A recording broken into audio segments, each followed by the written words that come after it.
ఎక్కే విమానం దిగే విమానం అన్నట్టుగా సాగే ఏపీ రాజకీయంలో బీహార్లో నితీష్ కుమార్ ప్రమాణ స్వీకారం అనేది చాలా ఇంట్రెస్టింగ్ కోణాన్ని ఆవిష్కరించింది కదా. అక్కడ ఎన్డీఏ ప్రభుత్వం కొలువు తీరుతూ ఉంటే ఇక్కడ ఎన్డీఏ వైపు నుంచి తండ్రి తనయులు మాత్రమే హాజరు కావటం, పవన్ కళ్యాణ్ వెళ్ళకపోవడానికి ప్రత్యేకమైన కారణాలు ఏమైనా ఉన్నాయా? ఇది ఒక పాయింట్ అయితే, రెండోది లోకేష్ ని తీసుకుని మరి చంద్రబాబు వెళ్ళడం వెనక ఆంతర్యం ఏంటి అని కాస్త తరచి చూస్తే చాలా ఇంట్రెస్టింగ్ కోణాలు కనపడ్డాయి. నాకైతే గత టెన్యూర్లో ఒక ఇంట్రెస్టింగ్ అండ్ నోస్టాలజిక్ ఎక్స్పీరియన్స్ గుర్తొచ్చింది. అవేంటో డీటెయిల్గా చూద్దాం. బీహార్ వేదికగా చంద్రబాబు ఎలాంటి రాజకీయ పాసిక విసిరారో మనకి అర్థమవుతుంది.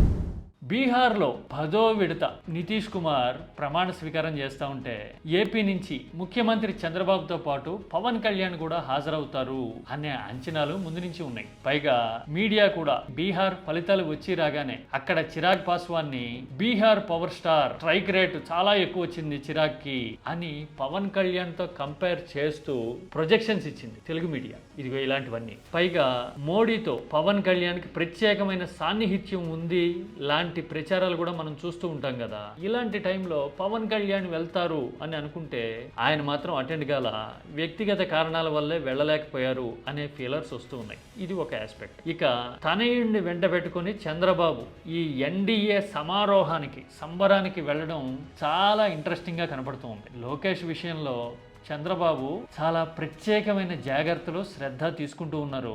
మీడియా కూడా ఆ దిశగా ఆయన అంతరంగాన్ని అర్థం చేసుకుని వ్యవహరించడం చూస్తూ ఉన్నాం. ప్రతి విషయంలోనూ లోకేష్ చురుగ్గా వ్యవహరించేస్తున్నారని, అసలు రాజకీయ దక్షతతో అటు రాజకీయాన్ని ఇటు అభివృద్ధిని జోడెడ్లలాగా లోకేష్ పరుగులు తీయిస్తున్నారు అని రోజు ఈనాడు, ఆంధ్రజ్యోతి లాంటి పత్రికల్లోనూ కొండకు ఒక్కొక్కసారి నేషనల్ మీడియాలో కూడా కథనాలు వస్తూ ఉంటాయి కదా. ఇదంతా ఆ ప్రయత్నాల్లో భాగమని అనుకుందాం కాసేపు. ఆ తర్వాత ప్రధానితో ప్రత్యేకంగా సమావేశాలు కావడం, ఢిల్లీ స్థాయి పర్యటనలు, మంత్రుల్ని కలవడము, అభివృద్ధి విషయంలో లోకేష్ తాపత్రయపడుతున్నారు అని ప్రొజెక్ట్ చేయడం కూడా బహుశా ఈ గ్రూమింగ్ లో భాగం అని అనుకుందాం. అధికారంలో ఉన్నప్పుడు, ఆయన కూడా మంత్రిగా ఉన్నప్పుడు, తండ్రి ముఖ్యమంత్రి అయినప్పుడు ఇలాంటి వెసులుబాటు, సౌకర్యం ఉంటూనే ఉంటాయి. ఇది రాజకీయంలో నెక్స్ట్ జనరేషన్ని నిలబెట్టుకోవాలి అనే ప్రయత్నంలో భాగం అని అనుకుందాం. ఇప్పుడు ప్రత్యేకంగా పట్నా వెళ్లడంలో ఆంతర్యం ఏంటి అంటే, ఎన్డీఏ పక్షాలన్నీ వస్తాయి, మోడీ లాంటి మహామహులందరూ అక్కడ ఉంటారు.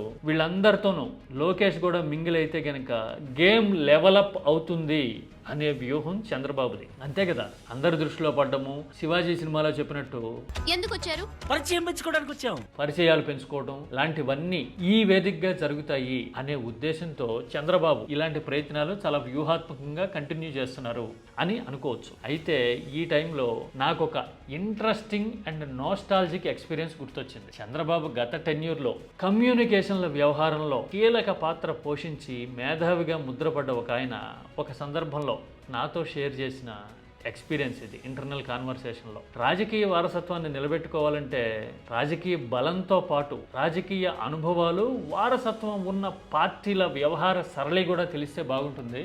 దేశవ్యాప్తంగా కాశ్మీర్ నుంచి కర్ణాటక వరకు తండ్రి కొడుకుల జోడీలు రాజకీయాల్లో ఉన్నాయి కదా. వీళ్ళందరితోనూ మీ తనయుడు కొంత సమయం స్పెండ్ చేస్తే గనక గ్రూమింగ్ అనేది బ్రహ్మాండంగా జరగడానికి అవకాశం ఉంటుందేమో, న్యాచురల్ ప్రాసెస్ ఏమో ఇదంతా అని ఆయన చెప్తే అప్పట్లో చంద్రబాబు సుముఖత వ్యక్తం చేయలేదు అని ఆ వ్యక్తి, ఆ మేధావి నాతో చెప్పడం నాకు గుర్తుంది. బహుశా అప్పట్లో చంద్రబాబు అలాంటి గ్రూమింగ్కి సిద్ధపడకపోవడానికి 2 కారణాలు ఉన్నాయేమో. ఒకటి, ఏ పక్షాలతో కలిస్తే ఎలాంటి ఆబ్లిగేషన్స్ వస్తాయో, ఎప్పుడు ఏ సైడ్ ఉండాల్సి వస్తుందో ఇదంతా ఎందుకు అని అనుకుని ఉండొచ్చు. ఇక రెండోది, అసలు గ్రూమింగ్ అనేది ఏం అవసరం లేదు, నేరుగా పెద్దల సభకి వెళ్ళి పెద్ద అయిపోయినట్టే రాజకీయాల్లో కూడా నిలదొక్కుకోవచ్చు అని అప్పట్లో చంద్రబాబు ఆలోచించుండొచ్చు. కానీ ఇప్పుడు రాజకీయం మారుతుంది.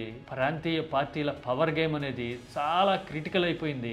బీజేపీ దయాదాక్షిణ్యాల మీద రీజనల్ పార్టీల మనుగడ, దట్టు వారసత్వం ఉన్న పార్టీల మనుగడ ఆధారపడింది అని మనకి మహారాష్ట్ర లాంటి ఎక్స్పీరియన్సెస్ ప్రూవ్ చేసినాయి కదా ఈ మధ్యన. బహుశా in the wake of all these developments, ప్రొజెక్షన్తో పాటు పరిచయాలు పెంచుకోవడంతో పాటు భవిష్యత్ అవసరాల దృష్ట్యా కూడా చంద్రబాబు లోకేష్ని క్యారీ చేస్తున్నారా అని అనిపిస్తూ ఉంది. కానీ ఒక్కటి మాత్రం నిజం, వ్యూహాలు, అవసరాలు, భవిష్యత్ ఎత్తుగడలు సంగతి ఎలా ఉన్నా కానీ ఒక్క డైలాగ్ చంద్రబాబు మీద ఢిల్లీతో టీడీపీ అనుసరించే వ్యూహం మీద చాలా తీవ్రమైన ఒత్తిడి పెంచింది. అదేంటో తెలుసా? హాట్లైన్ చంద్రబాబు, రేవంత్, కాంగ్రెస్ హైకమాండ్, అంతే కదా. ఎస్, ఇదే హాట్లైన్ కామెంట్. ఇలాంటి పరిస్థితులన్నిటి వల్ల ఇప్పుడు ప్రత్యేకంగా ఎన్డీఏ ఈవెంట్స్ మీద టీడీపీ దృష్టి పెడతా ఉంది.